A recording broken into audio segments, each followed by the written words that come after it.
আসসালামু আলাইকুম প্রিয় দর্শক, আপনারা দেখতে পাচ্ছেন এটা হচ্ছে কলার বাগান। সকাল সকাল বের হয়ে গেলাম। আমার ছেলে জারিফ শেখ ওর নানার কোলে বসে আছে। জারিফকে নিয়ে আমরা সকালে আসলাম কলার বাগান পরিদর্শন করতে। দেখতে পাচ্ছেন এখানে কলা গাছ বপন করা হয়েছে। অনেক গাছে কলা হয়েছে, এসেছে আলহামদুলিল্লাহ।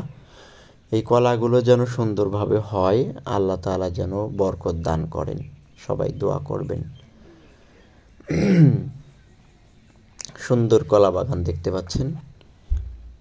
গাছগুলা অনেক সুন্দর আছে, গাছে অনেক ফলও আসছে আলহামদুলিল্লাহ। জারিফ তো ওর নানার কোলেই আছে, কোলের উপরে আছে আর শুধু তাকায় তাকায় দেখছে সব কিছু। এই যে দেখেন একটা কলার বের হয়েছে, মাশাআল্লাহ আলহামদুলিল্লাহ। ফোন যদি ওর সামনে থাকে দেখবেন ফোনের দিকে তাকায় থাকে, সব কিছুই বোঝে আর কি।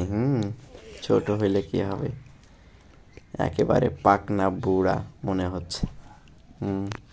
তাকায় তাকায় আবার হাসে। ঠিক আছে, তা আমার ছেলের জন্য সবাই দোয়া করবেন যেন আল্লাহ পাক ওকে দ্বীনের পথে কবুল করেন। ওর নানা ছিল বাহিরে, বাহির থেকে আসছে, এখন আছে। নানা নাতির ভালোবাসা, কলা বাগানে সকাল সকাল ঘুরতে আসা। আরে বাবারে হাসি দেখছেন নি, কি হাসি। তো সবাই অবশ্যই আমার ছেলের জন্য দোয়া করবেন যেন ভবিষ্যতে দ্বীনের দায়ী হিসেবে আল্লাহ কবুল করেন। হাসতেছে দেখছেন। কে কোথা থেকে দেখছেন আর আমাদের কলা বাগানটি কেমন হয়েছে সবাই জানাবেন। ধন্যবাদ সকলকে।